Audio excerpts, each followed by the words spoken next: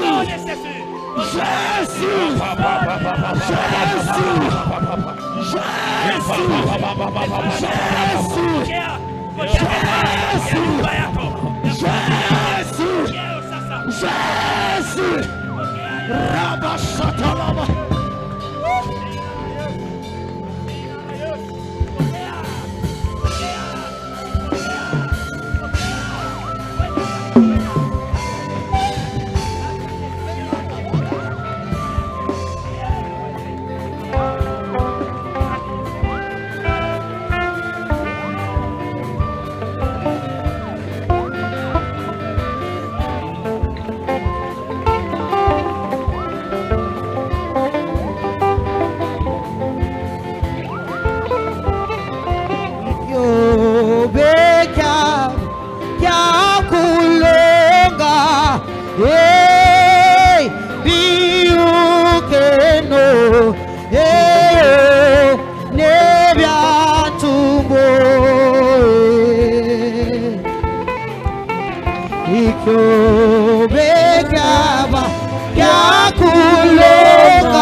Élève tes deux mains en l'air.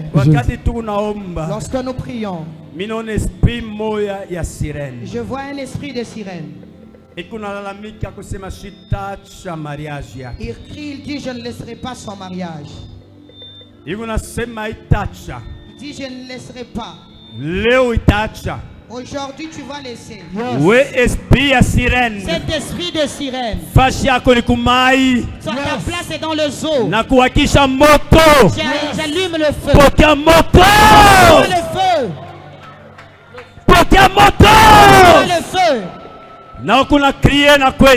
Tu cries et puis tu parles. Au nom de Jésus. Au nom de Jésus. Au nom de Jésus. Au nom de Jésus. Malariote. Toute maladie. Il est Fatangina. Qui a suivi le nom. Il est Fatadamu. Qui a suivi le sang. Apasasa. Yache maisha yako. Yache santé yako. Toka. Au nom de au nom de Jésus. On a changé prière. Tu changes ta prière. On a mené Mungu. Tu dis à Dieu. La soirée d'aujourd'hui. Donne-moi un autre nom. Sur mon nom, ajoute un autre nom. Enlève le nom de la souffrance. Qu'on m'appelle riche. Qu'on m'appelle quelqu'un qui réussit. Jina yangu change maisha yangu. Change ma vie. Unipe jina litashangaisha bantu. Donne un nom qui étonnera les gens. Biblia inasema wakati Zakaria anasema. La Bible dit lorsque Zacharie a dit. Huyu mtoto jina yake ni Yohana. Son nom sera Jean. Bantu bote walibakia wanashanga. Tout le monde était surpris. Mungu afanye na wewe kile kiafanikaka mfamii yenu. Que Dieu fasse avec toi ce qui ne s'est jamais fait dans ta Mwoneshe famille. Mungu kile utanifanya leo. Dis à Dieu ce que tu feras. Jina hilo utafika maisha yangu leo. Le nom que tu feras par Yachane na manjina yote isha kupitaka mfamii yangu. Yachane na manjina yote isha kupitaka mbele famii. Pika mikono omba. Katika jina la Yesu Kristo.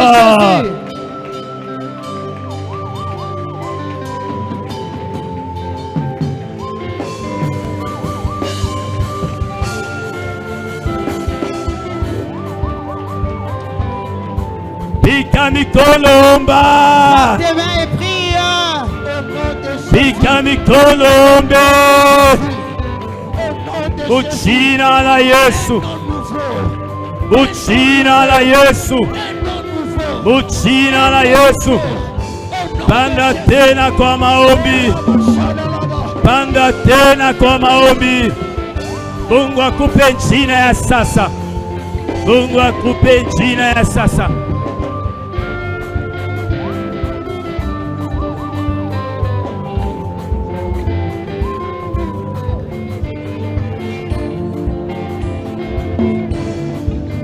Mungu wetu, utukufu ni wako. Ye Baba yangu, pokea heshima. Ye Mungu wetu, utukufu ni wako. Ye Mungu wetu, pokea heshima. Ye Baba yangu, utukufu. Ye Mungu wetu, pokea heshima. Ye Mungu wetu, utukufu ni wako. Ye Mungu wetu, Mungu wangu, pokea heshima. Ye Mungu wetu, Mungu wangu, utukufu ni wewe. Onote. Onote. Uko namuonesha Mungu sasa. Tu vas dire à Dieu ceci. Neema yako. Que ta grâce ivoile maisha yangu. Puisse localiser ma vie.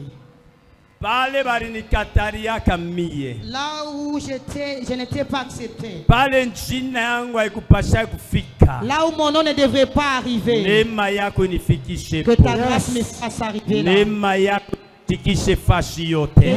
Non, que ta grâce me fasse arriver partout. Omba neema ya ndoa. Demande la grâce du mariage. Omba neema ifale butumishi bwako. Demande la grâce du ministère. Omba neema ifale zawadi yako. Demande que la grâce porte ta grâce. Unayua kuimba sana. Tu sais chanter. Mais aone momu kuimba mais kwako. tu ne vois pas de bien dans Kuko bala la bana na sauti saa yako. musique. Il y a les gens qui n'ont même pas la voix comme toi. Ils sont Mungu connus. neema yako ifale batoto yangu. Dis à Dieu que ta Ibapatie ma mariage ya muzuri. que la grâce de Dieu leur Ibapatie donne maisha muzuri. que la grâce leur donne une bonne vie. Pika mikono omba. Frappe tes mains et prie. Katika jina la Au nom de Yesu Jésus. Kristo. Au nom puissant de Jésus. Neema yako Baba. Neema yako wa neema.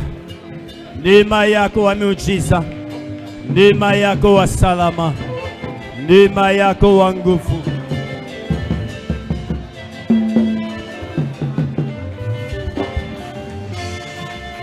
Neema yako. Neema yako Baba.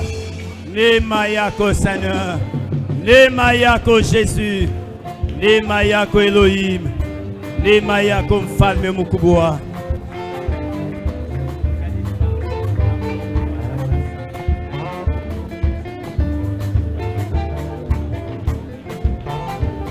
Neema yako Baba. Neema yako Seigneur. Neema yako Elohim. Neema yako notre Dieu. Dans le nom puissant de Jésus-Christ de Nazareth. Pika mikono na bikelekele vya victoire. Acclame et pousse les cris de joie de Pika victoire. mikono. Acclame. Parce que Yesu anakupatia identité ya sasa. Parce que le Seigneur t'a donné une nouvelle identité. Yesu anakupa identité mpya. Jésus t'a donné une nouvelle identité. Utabafana uso. Tu leur ressembleras le Mais maisha visage. yako haitafanana na Mais yabo. ta vie ne leur ressemblera pas. Amen. Ils diront celui-là est notre frère. Alléluia. Amen. Tu dis je réussirai à partir d'aujourd'hui. Je serai l'échantillon de la manifestation de Dieu dans ma famille. Alléluia. Amen. Je vais faire un service. Celle qui accompagnera la prière que nous avions faite.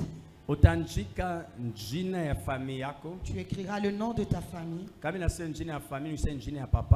Si je dis le nom de la famille, c'est-à-dire le nom de papa, tous les noms complets. Après, tu écriras aussi ton nom complet. Je ne te dirai pas le montant que tu mettras dedans. Mais c'est que l'Esprit de Dieu te dira de mettre. Il